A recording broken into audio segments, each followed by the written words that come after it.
14 ఏళ్లు చంద్రబాబు నాయుడు గారి పాలన చూశారు. 3 సార్లు సీఎం గా కూడా పనిచేశారు. మరి మీకు మీ ఇంటికి ఏం చేశాడో మీరంతా ఆలోచిస్తే మహిళా సాధికారత కోసం డ్వాక్రా సంఘాలు, చేయూత, పసుపు కుంకుమ, షీ ఆటోలు, తల్లి బిడ్డ ఎక్స్ప్రెస్, బడికొస్తా సైకిళ్లు, చంద్రన్న పెళ్లి కానుక, దుల్హన్ పథకం, దీపం పథకం, వితంతు పెన్షన్లు, చంద్రన్న సంక్రాంతి కానుక, రంజాన్ తోఫా, క్రిస్మస్ కానుక, రైతుల కోసం రైతు రుణమాఫీ, ఎన్టీఆర్ జలసిరి, నీరు చెట్టు, పొలం పిలుస్తోంది, Annadata Sukhibhava, drip irrigation subsidy.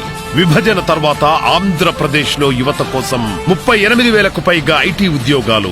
IT hub గా విశాఖ, అనంతపురం జిల్లాల్లో కియా, చిత్తూరులో ఎలక్ట్రానిక్ పరిశ్రమలు, కర్నూలులో సౌర విద్యుత్ పరిశ్రమలు, విశాఖలో ఫార్మస్యూటికల్ పరిశ్రమలు, అంబేద్కర్ విదేశీ విద్యానిధి, బీసీ స్టడీ సర్కిల్స్, నెలకు 2,000 నిరుద్యోగ భృతి, fee reimbursement, Gnanabhoomi portal, VIT, SRM, అమృత విశ్వవిద్యాలయాలు, డిఎస్సి ద్వారా 17.6 ఉద్యోగాలు, పోలీస్ రిక్రూట్మెంట్లు, స్వయం ఉపాధి రుణాలు, యువతకు ఇన్నోవా కార్లు, పట్టిసీమ ఎత్తిపోతల, ఫీడర్ అంబులెన్సులు, పోలవరం 70% పూర్తి, గోదావరి కృష్ణా జలాల అనుసంధానం, ఎన్టీఆర్ గృహాలు, ఇంకా మరెన్నో.